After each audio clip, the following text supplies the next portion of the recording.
Interesantes, como el hecho de que el patrimonio puede cubrir en determinado momento una obligación que no ha sido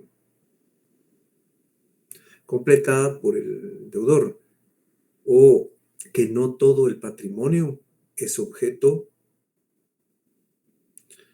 de cumplir con la obligación, o el hecho de que la autonomía de la voluntad se encuentra en crisis.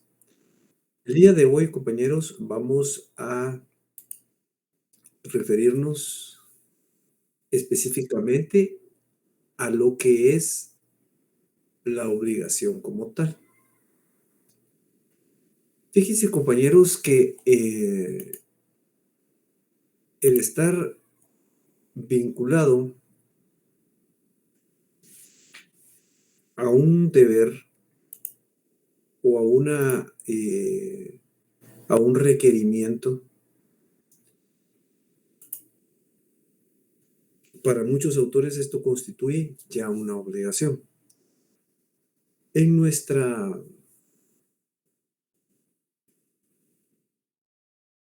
realidad, nosotros pudiéramos distinguir tres clases de obligaciones, compañeros. Tenemos las obligaciones sociales, las obligaciones morales y las obligaciones civiles. Las obligaciones sociales, compañeros, las obligaciones sociales son aquellas en las cuales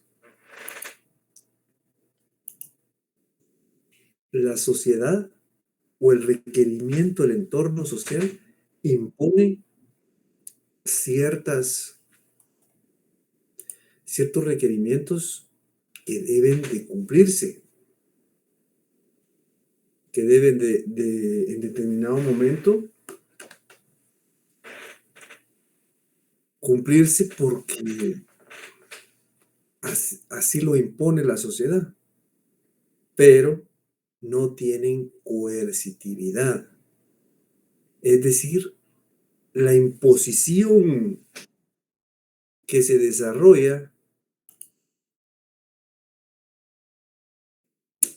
no es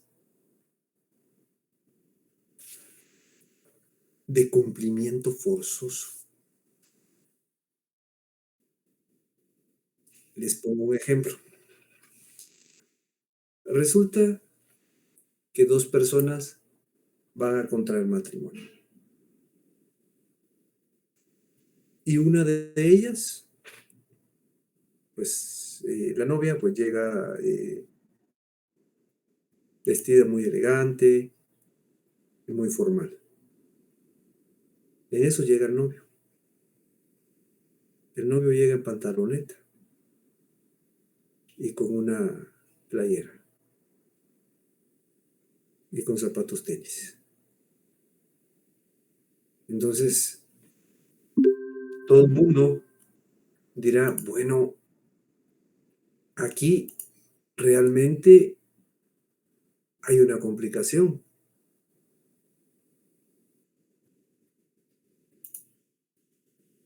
Yo diría, bueno, esta persona debe ser una persona muy excéntrica.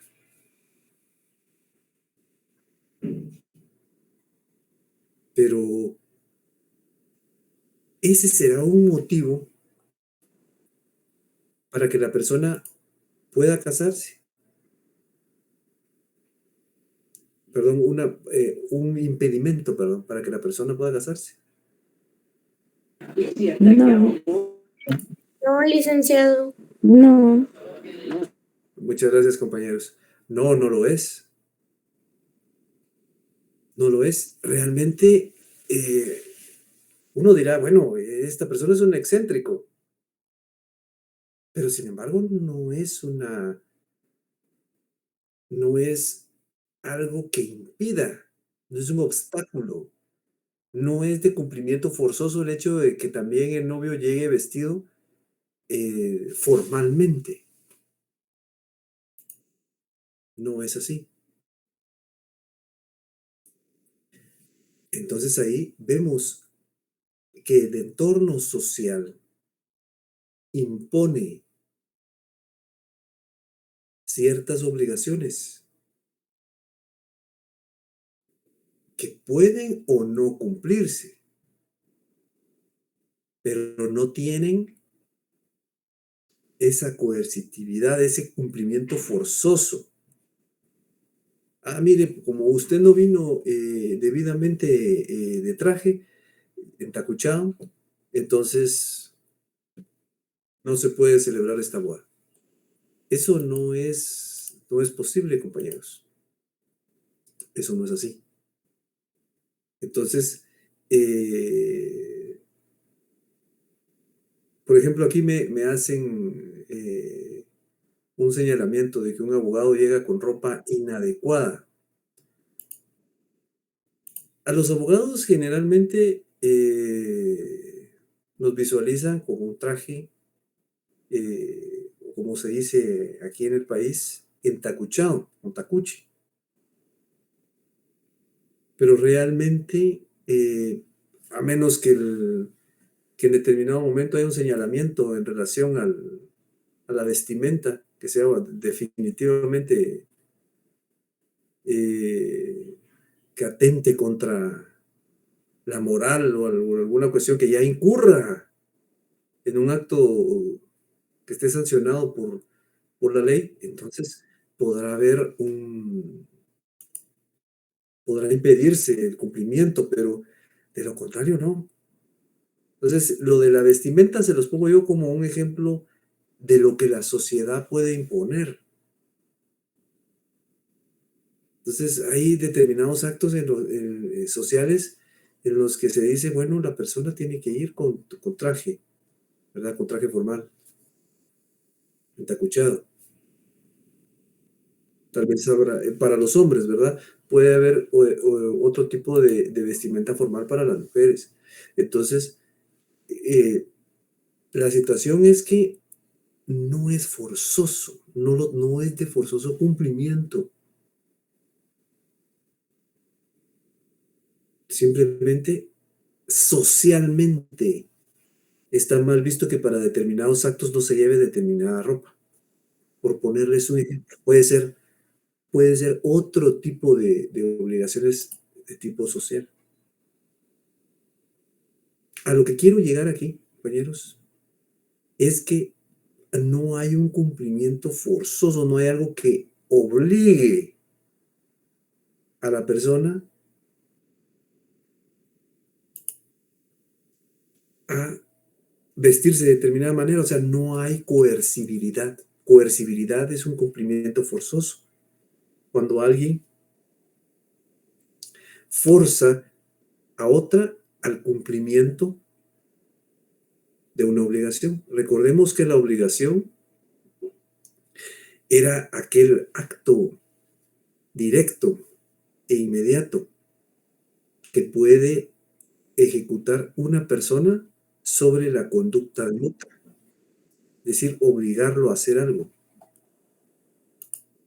a diferencia de los derechos reales, donde es un poder inmediato y directo de una persona sobre una cosa. En este caso no, es el poder inmediato y directo de una persona sobre la conducta de otra persona.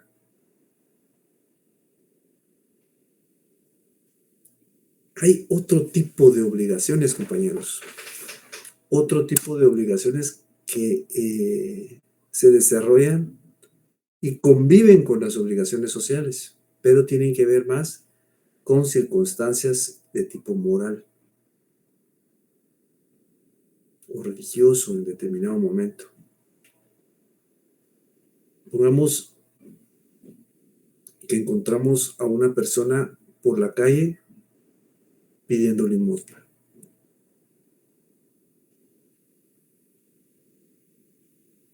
Si nosotros queremos, le damos limosna. Si no, no. Si no, no le damos. ¿Qué significa eso? Significa que, pues, moralmente me pueden decir, bueno, mire, es conveniente que usted apoye a esta persona que le está solicitando, requiriendo eh, una pequeña ayuda. Pero si yo quiero lo hago y si no, no. Estas obligaciones también carecen, perdón, de coercibilidad. No existe el elemento que force el cumplimiento de las mismas. No aparece, no está por ningún lado. Simplemente, si yo quiero lo hago, si no, no. Muchas veces es más lo que puede en determinado momento el entorno decir o el pronunciamiento, pero no es más que eso. No hay coercibilidad para poder obligar a que se cumpla ese tipo de obligaciones. Y ese tipo de obligaciones existen dentro de nuestro ambiente, compañeros, tanto las obligaciones sociales como las obligaciones morales. Pero aparte existe otro tipo de obligaciones, compañeros, que son las obligaciones civiles. En este caso son obligaciones jurídicas. ¿Qué significa esto? Las obligaciones jurídicas o civiles, en este caso por la rama en la que estamos, a diferencia de las obligaciones sociales y de las obligaciones morales, ahí sí existe, compañeros, sí se hace presente la coercibilidad, el principio de cumplimiento forzoso en caso de incumplimiento. Hay algo que me obliga a mí a cumplir de una u otra manera.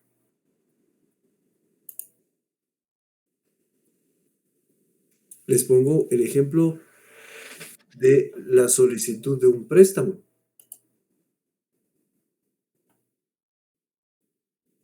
El acreedor, ya sea un banco, ya sea una cooperativa o una persona privada, puede obligarme a cumplir con el pago. Puede requerirme el pago y si yo no cumplo, lo que va a pasar es que me van a quitar la garantía que yo ofrecí. Suponiendo que sea mi casa, me quitan mi casa. Entonces, eso, compañeros, eso es cumplimiento forzoso. Es de este tipo de cumplimiento, de este cumplimiento forzoso o coercibilidad, carecen las obligaciones sociales y las obligaciones morales. Si yo no devuelvo el dinero que me prestaron, entonces el acreedor está en todo su derecho de quedarse con la garantía que yo ofrecí. Y yo ofrecí esa garantía por si en determinado momento incumplía con la obligación. Entonces, el acreedor tiene un poder inmediato y directo sobre mi conducta, que en este caso es de hacer o no hacer, de dar o no dar. En este caso es de dar, tengo que entregar el dinero. Entonces, él sí puede exigir, si tiene respaldo legal para poder forzar el cumplimiento de la obligación. Entonces, esa es una característica esencial en las obligaciones, compañeros, en las obligaciones civiles. La coercibilidad o cumplimiento forzoso. Si yo me niego a cumplir con la obligación, se me puede obligar a que la cumpla. Entonces es algo bien, bien especial. Dentro de todo lo que hablamos ahorita, hicimos referencia a las obligaciones sociales, las obligaciones morales, las obligaciones civiles, la coercibilidad, que es propia solo de las obligaciones civiles. Mencionamos la conducta del deudor. Eso, tal y como lo describimos en la clase anterior, se le denomina prestación, compañeros. La prestación es la conducta que asume el deudor de dar o no dar, de hacer o no hacer. Ya vimos en la clase anterior que hay mínimo dos tipos de sujetos dentro de la obligación. Sujeto activo y sujeto pasivo. Para algunos autores es polo activo y polo pasivo. El sujeto activo es el acreedor, es a quien se le debe de cumplir la obligación. Y el sujeto pasivo o polo pasivo es el deudor, es quien debe de cumplir con la obligación. Pero el acreedor tiene el poder inmediato y directo de obligar al cumplimiento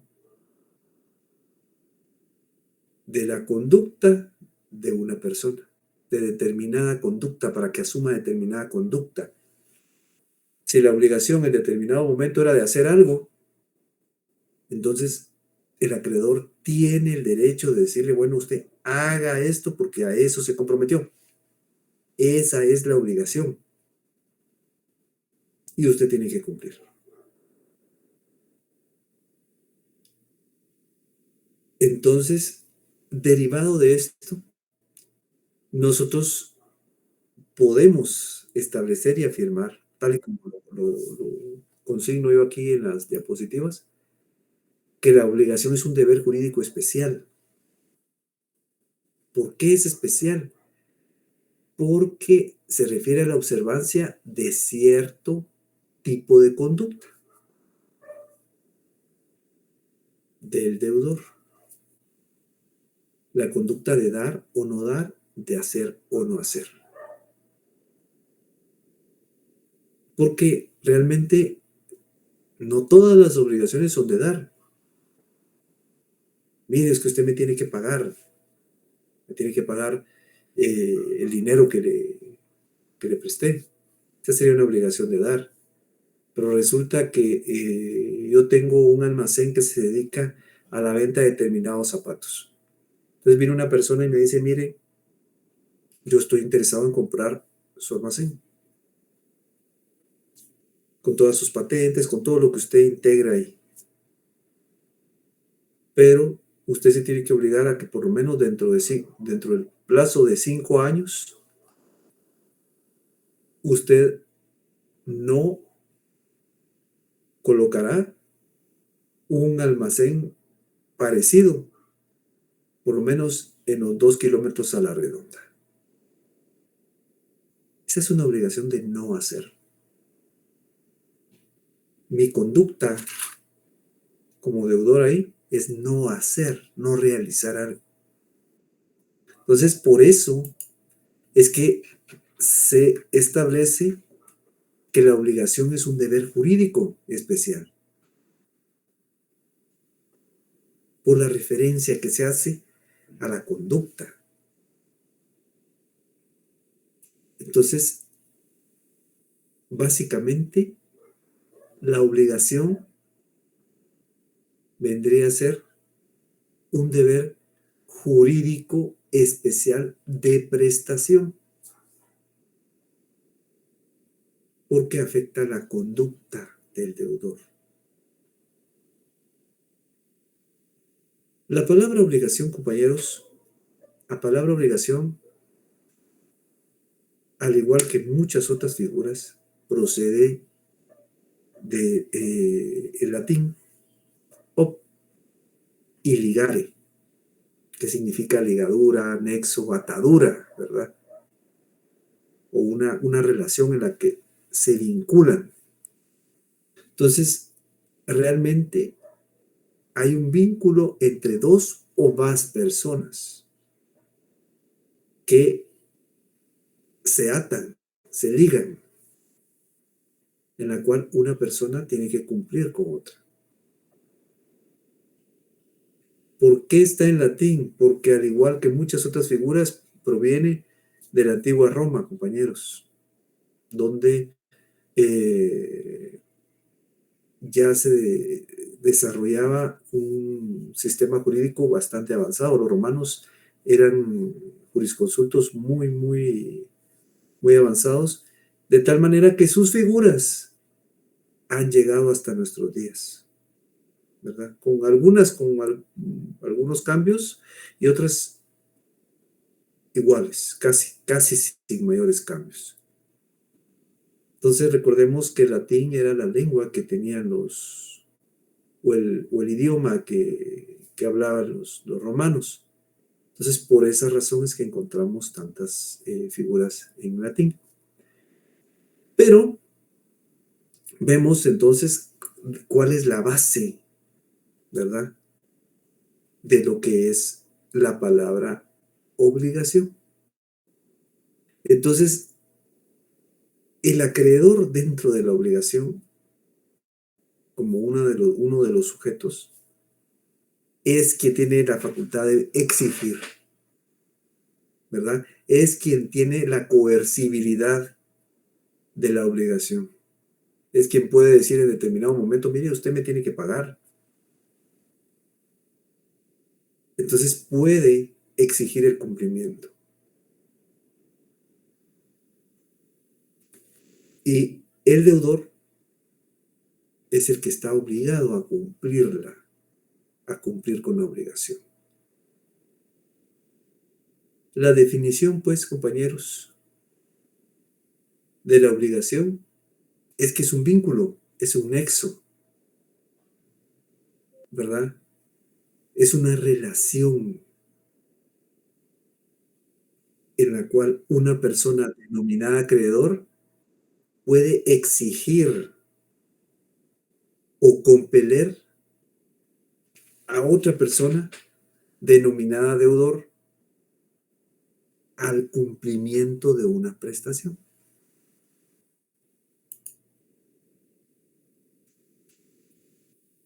En otras palabras, es el vínculo mediante el cual el acreedor exige al deudor determinada conducta.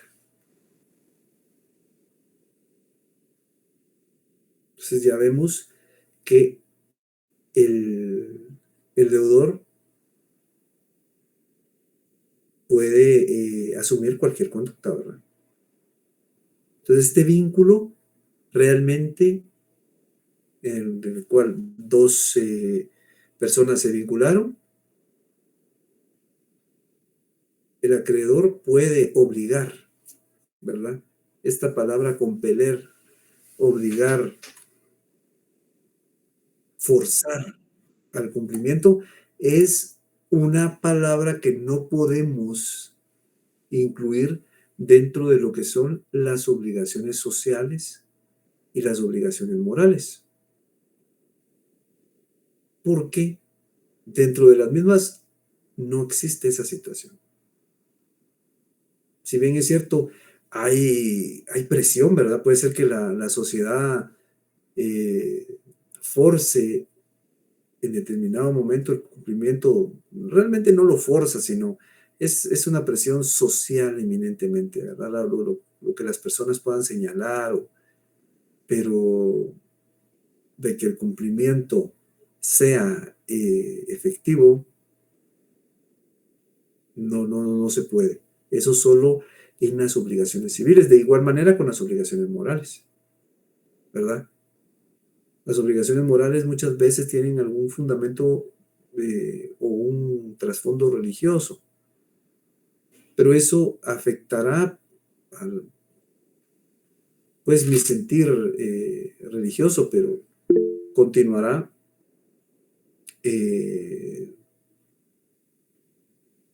así como está. No hay necesidad en determinado momento de, no hay necesidad en determinado momento de obligar, o sea, no se puede obligar, solo con las obligaciones civiles. Alguien me pregunta aquí, dice si existe una deuda de tarjeta de crédito de hace más de 15 años y el banco le sigue cobrando. Según tengo entendido, las deudas por tarjeta de crédito prescriben por 5 años. Fíjense que lo que pasa es que en este caso las tarjetas de crédito van a seguir cobrando si se sigue o sigue existiendo algún tipo de consumo por parte de la tarjeta. Si la tarjeta tiene en determinado momento, las tarjetas de crédito, lo que pasa es que pagan, pero pagan a crédito, realmente no se paga inmediatamente. Uno cree que pagó, pero realmente lo que está haciendo es pagar momentáneamente ante el vendedor de turno, pero uno se queda con la deuda ante la casa que emitió la tarjeta de crédito. Entonces, en este caso, si yo sigo consumiendo y solo pago solo cumplo con el pago, hay un pago que tienen las tarjetas, se llama pago mínimo. Eso es un gancho y con eso hay que tener mucho cuidado, porque si yo efectúo el pago mínimo, no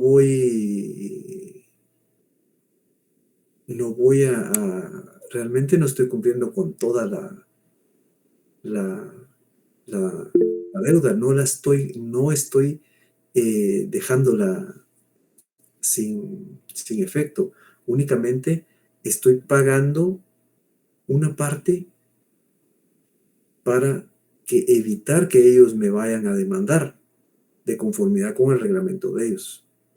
Pero lo que pasa es que eso se sigue acumulando y hay capitalización de intereses.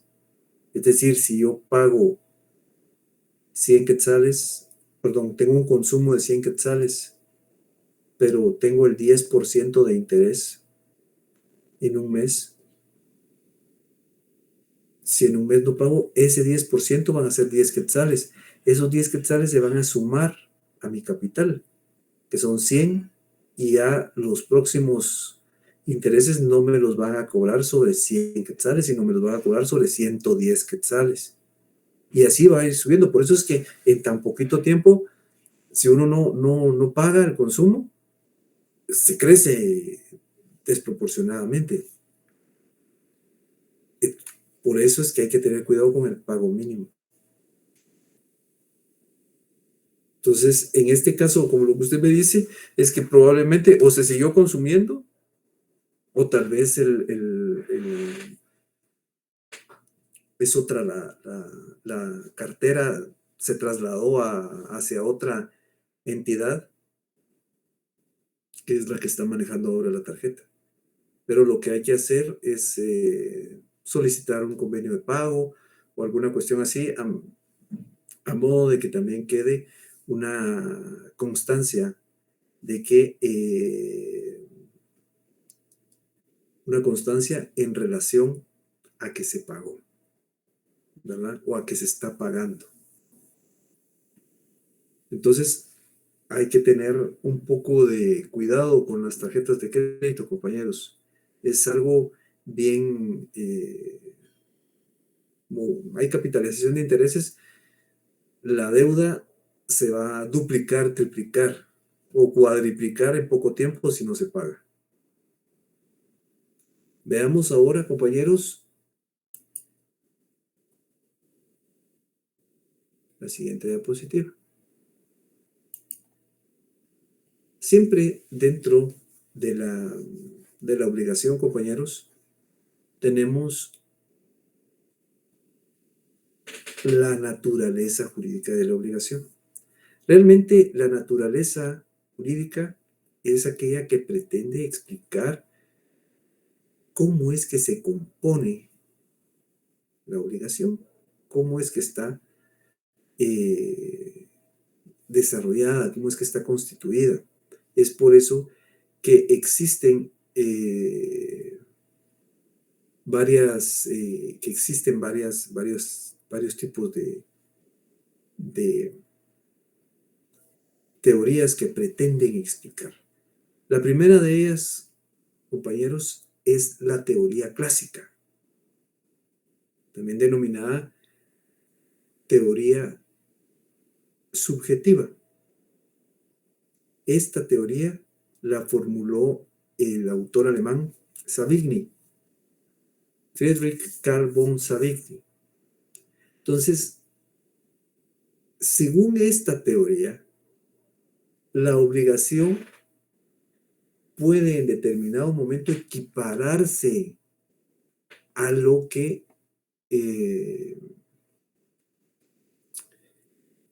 nosotros denominamos derecho real. ¿Por qué? Porque en el derecho real hay un poder inmediato y directo sobre una cosa. Yo en determinado momento puedo decir, esta es mi casa, entonces yo puedo venderla, puedo constituir una limitación, puede ser un usufructo, una servidumbre, puedo hacer lo que yo considere. Pero, según él, según el autor de la teoría clásica,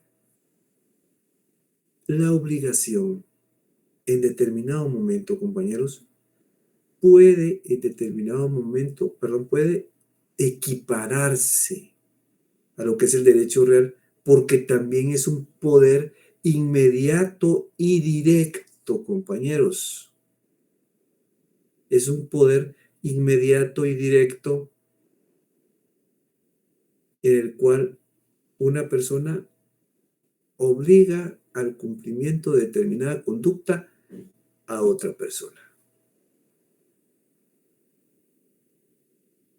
Es una teoría que surge del derecho alemán, ¿verdad, compañeros? El cual es un derecho también bastante avanzado, pero también tiene detractores. Y algunos de los detractores dicen que la situación es porque hay un problema, existe una problemática. ¿Y cuál es esta? Equipara a los seres humanos con bienes. ¿Verdad? Porque si bien es cierto, dentro de los derechos reales hay un poder inmediato y directo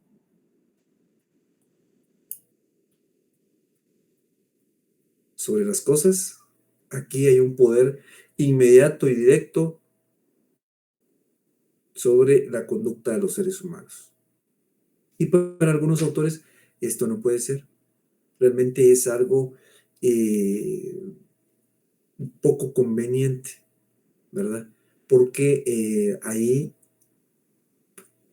realmente se está equiparando a las personas con bienes. Alguien me pregunta aquí que el deudor queda sujeto al poder del deudor. No, es el acreedor el que tiene el poder sobre la conducta del deudor. A eso se refiere la obligación. ¿Cómo así? Me dirán. Lo que pasa es que la conducta está incluida dentro de lo que es la prestación. La prestación es la conducta que puede asumir el deudor de dar o no dar, de hacer o no hacer. Entonces el acreedor, depende del tipo de obligación que hayan celebrado, puede forzar a una persona a dar o no dar, hacer o no hacer. ¿Verdad? Les ponía el ejemplo del préstamo bancario. El banco puede obligarme a mí, el banco acreedor puede obligarme a mí, deudor, a que yo dé el dinero que ellos me prestaron. Entonces, influye sobre mi conducta. En este caso va a ser una conducta de dar. A eso es a lo que se refiere la obligación. Y en este caso, según la teoría clásica, pretende explicar la naturaleza jurídica de la obligación, equiparándola con lo que es el derecho real. El derecho real, un poder inmediato y directo sobre una cosa. Obligación, poder inmediato y directo de una persona sobre la conducta de otra persona. Pero para los detractores de esta teoría, es que equipara a los seres humanos con bienes. Luego surge la teoría objetiva, compañeros. La teoría objetiva también fue formulada por otro autor alemán, por el jurista Alois von Brintz. Esta teoría establecía que el deudor, cuando adquiere una obligación, se compromete patrimonialmente. Es decir, compromete su patrimonio.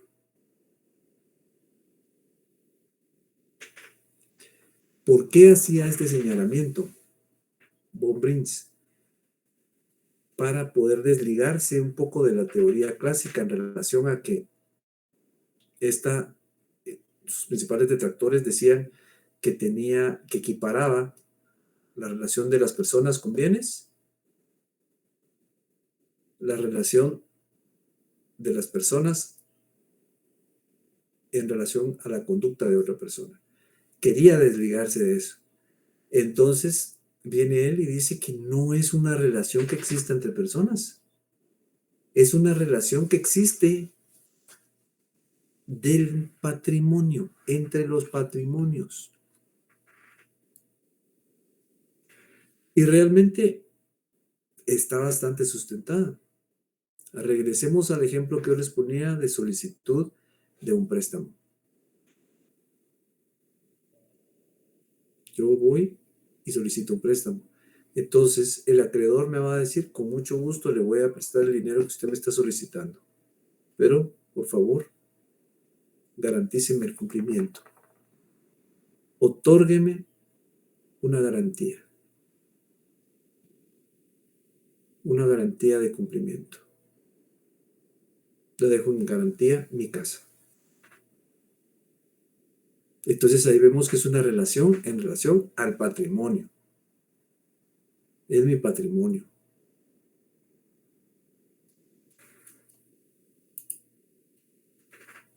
Eso es a lo que se refiere la teoría objetiva.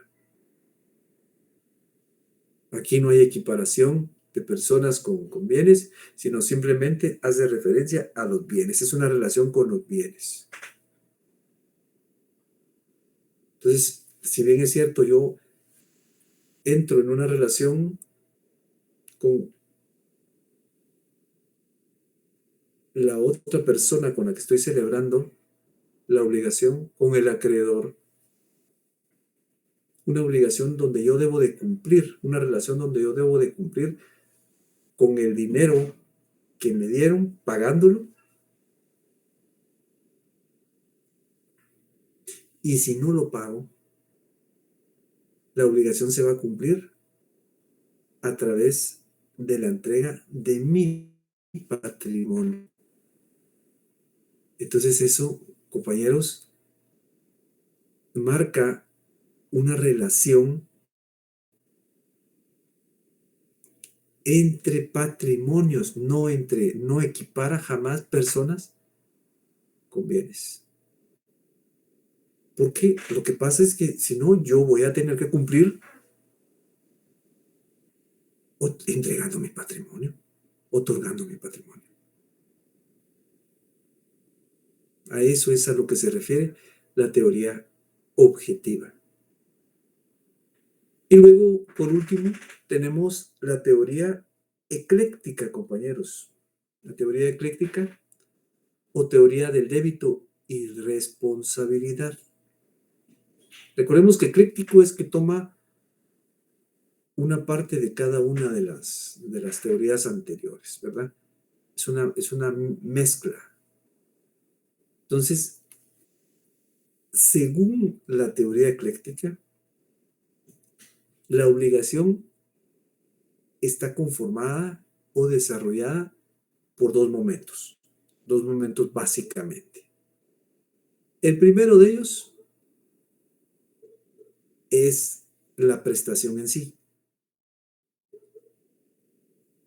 El deudor va a cumplir la obligación asumiendo una actitud de dar o no dar, de hacer o no hacer, según lo que convino, ¿verdad? Según lo convenido. Les ponía el ejemplo del préstamo. Me están dando dinero, yo tengo que devolver ese dinero, tengo que dar el dinero. Entonces es una obligación de dar, asumo ahí una actitud de dar. Si yo en determinado momento me comprometí a no poner un negocio similar al que vendí dentro de un área de determinados unos 2 o 3 kilómetros, el ejemplo anterior que les puse, ahí el compromiso es de no hacer, no tengo que colocar otro negocio similar. Entonces, al iniciar, al constituirse la obligación, es decir, al inicio, ahí se establece cuál es la actitud que el deudor va a asumir. Si tiene que hacer algo, si no tiene que hacer algo, si tiene que dar algo o si no tiene que dar nada. Entonces, esa es la primera parte de la obligación según la teoría ecléctica, compañeros. Siempre analizando la naturaleza de la obligación.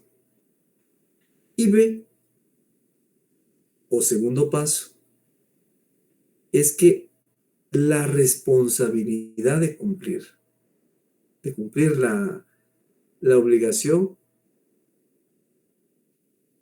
la tiene el deudor. Si el deudor no cumple, el acreedor va a accionar en contra del patrimonio del deudor con el fin de hacerse pago de lo que le debe el deudor. ¿Cómo va a ser esto? Hay una serie de procesos que permiten este tipo de cosas. Nosotros ahorita, compañeros, estamos desarrollando lo que es la parte sustantiva del derecho civil. Es decir, vamos a tener la parte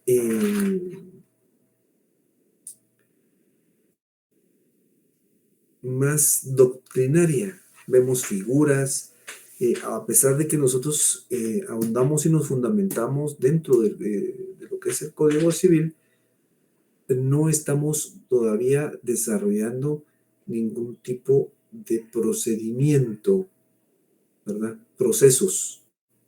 Eso ustedes lo van a ver en el séptimo semestre, a partir del séptimo semestre, cuando ya vean derecho procesal civil. Entonces ahí van a ver la parte adjetiva del derecho civil. Procesos, hay procesos de conocimiento, procesos de ejecución, y dentro de todo eso está pues precisamente esta figura que les consigno aquí dentro de la diapositiva, que es el embargo, ¿verdad? Se traba embargo en relación a determinadas cuestiones si una obligación no es cumplida. Entonces, si no se cumple, se va a trabar embargo en relación a ciertas o ciertos bienes que tiene o que integran el patrimonio del deudor, compañeros. Entonces, resumiendo esta teoría ecléctica, nosotros vemos que se conforma en dos momentos. Es un poco más completa que las explicaciones que nos brinda la teoría clásica y la teoría objetiva. Que la teoría clásica la equipara con lo que es el derecho real, esa relación. La teoría objetiva dice que no, porque ya la teoría clásica ha sido señalada de equiparar bienes con personas. Entonces, la teoría objetiva se enfoca y desarrolla específicamente en la explicación en asumir que es una relación entre patrimonios, entre bienes. Pero aparece la teoría ecléctica, que es bastante más completa y nos dice que la obligación, la naturaleza jurídica de la obligación, está integrada por dos momentos, básicamente. El primero de ellos, que al desarrollarse, al iniciarse la obligación, el deudor asume una actitud de dar o no dar, de hacer o no hacer, según a lo que se esté obligando. Y el segundo paso es que si el deudor no cumple con la obligación, el acreedor acciona en contra del patrimonio del deudor para quedarse con él, para hacerse pago con el patrimonio del deudor. Entonces aquí vemos de una manera más clara cómo está integrada la obligación, cómo está desarrollada la obligación, compañeros. A pesar de que las teorías, la teoría subjetiva o clásica y la teoría objetiva son bastante completas, esta teoría es más clara, compañeros, porque nos da una percepción más concreta de lo que es una obligación, de cómo está integrada la obligación y de cómo se integra la prestación, es decir, la conducta que puede asumir el deudor dentro de una obligación. Ya sabemos que si una persona no paga, entonces se trabará embargo, es decir, se irá contra su patrimonio. Pero la prestación en sí, no sabíamos en dónde está, pero está al inicio de la obligación, cuando se forma la obligación. O sea, la conducta de un deudor no va a abarcar las cuatro actitudes, la de dar o no dar, de hacer o no hacer. Algo será de dar o de no hacer o de hacer, pero ya vemos dónde es al inicio, cuando se conforma la obligación, cuando se dice, mire, nos vamos a comprometer para tal y tal cosa, entonces ya sé qué es lo que te tengo que exigir después al deudor. Entonces, compañeros, esta es la explicación de lo que es la naturaleza jurídica de la obligación. ¿Tienen ustedes alguna duda, compañeros? ¿Alguna observación? ¿Alguna inquietud sobre lo que acabamos de platicar?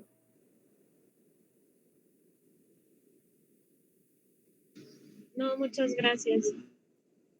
¿Cómo no, compañeros? Todo Fíjense, claro, muchas gracias. les agradezco, compañeros. Miren, fíjense que les quería comentar un par de situaciones. Fíjense que ya en la clase anterior me habían comentado si era factible que las diapositivas se les pudieran entregar antes. Entonces, se les van a enviar las diapositivas antes de la clase al grupo de WhatsApp para que ustedes las tengan ahí y las vayan recabando, compañeros. Ya no las vamos a subir a Classroom, sino las vamos a enviar al grupo de WhatsApp para que ustedes tengan la oportunidad de verlas antes de entrar a la clase. Ese sería el primer anuncio que quería hacerles. El segundo, fíjense, compañeros, que alguien me platicó que, pues bueno, a lo largo de este periodo que hemos tenido de virtualidad, pues desde que comenzó la pandemia y todo, yo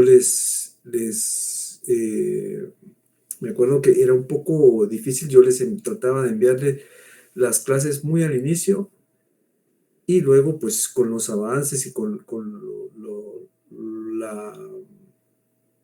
la tecnología y la buena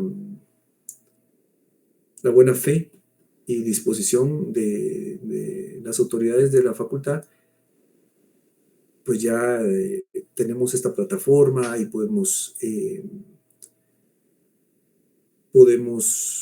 exponer y comunicarnos a través de la plataforma.